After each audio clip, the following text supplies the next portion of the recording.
Hello guys, welcome back to my channel.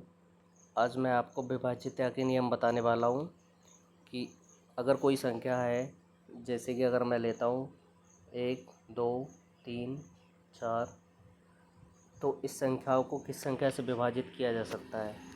या मैं आखिर में संख्या ले लूँ 5, या इस संख्या को या इस संख्या को किससे विभाजित कर सकते हैं। तो सबसे पहले मैं आपको संख्या दे रहा हूँ। यहाँ पे संख्या दी हुई है, आखिरी में 4 दिया है। अगर हम 2 से विभाज्य का नियम देखते हैं, तो अंतिम संख्या सम हो। क्या अंतिम संख्या सम है? हाँ, अंतिम संख्या सम है। 4 सम संख्या होती है, जो कि मैंने आपको पिछली वीडियो में बताया था। तो ये 2 से इसका विभाजन हो सकता है।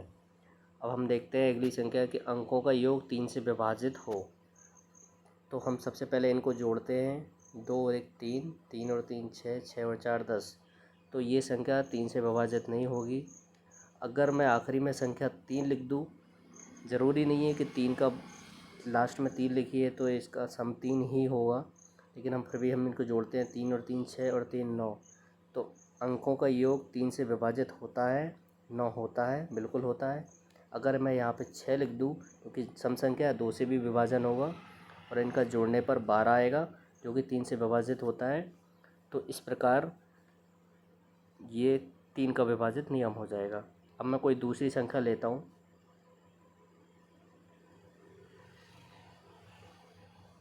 अगर मैं देखता हूँ कि अंतिम 2 अंक 4 से विभाजित हों, तो क्या ये अंतिम दोनों अंक 4 से विभाजित हो रहे हैं? 50 के पहाड़े में 50 संख्या 4 के पहाड़े में नहीं आती है, क्योंकि 4 का अगर मैं करता हूँ तो 40, 40 के बाद 4 44 और 48, 2 शेष बचता है। मतलब कि इस संख्या का विभाजित नहीं हो सकता। अगर मैं यहाँ पर 60 लेता हूँ, जो कि 4 से विभाजित हो जाएगी, क्योंकि 4 के पहाड़े में 60 आता है। 40 से आगे भी संख्या होती है, 12 पंजे 60 होता है। तो इस संख्या का विभाजन हो जाएगा।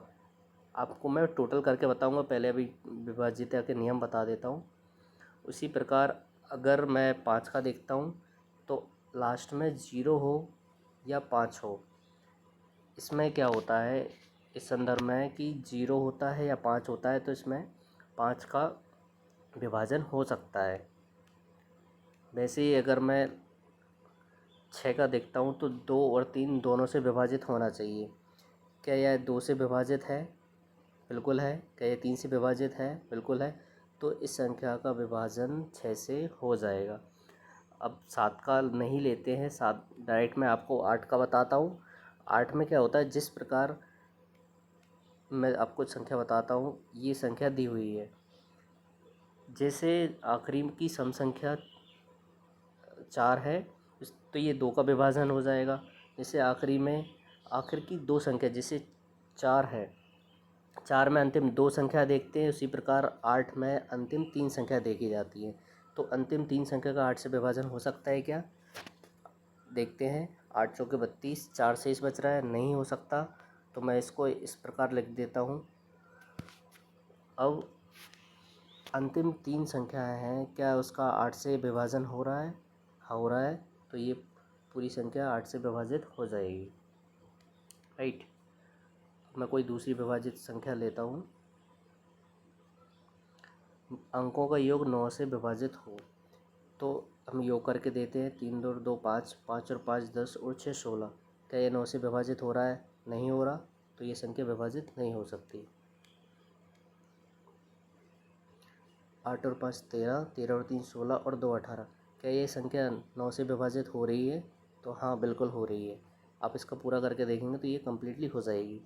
वैसे अगर मैं 10 से विभाजन करता हूँ, तो इसके आखिर में कितनी भी ज़ीरो लगा दूँ, ये 10 से विभाजित हो जाएगी, क्योंकि इसमें अंतिम अंक 0 है। अगर मैं यहाँ पर 6 लिख दूँ या 7 लिख दूँ, बस क्या है कि आखिर में संख्या 0 होना चाहिए। उसी प्रकार अगर मैं 11 का विभाजन का बात करता हूँ, तो विषम स्थानों का, जैसे कि पहला, तीसरा और 5वां, और सम स्थानों का, ये वाला और ये वाला, इनका योग अगर मैं करता हूँ तो 5 और 2 7 और 7 14, ये 14 हो जाता है। और सम संख्या अगर 3 और 6 9, इनका अगर मैं माइनस करता हूँ तो इनका जो माइनस आएगा 5 आएगा। क्या ये 11 से विभाजित हो रहा है? नहीं हो रहा, तो इसका भाग नहीं जाएगा। अगर जा रहा है तो बिल्कुल हो जाएगा। या तो आखिर में संख्या 11 होनी चाहिए इनका दोनों का माइनस, या फिर 0 होना चाहिए, तो ये 11 का विभाजित हो सकता है। Thank you. नेक्स्ट पार्ट के लिए सब्सक्राइब करें, लाइक करें, कमेंट करें।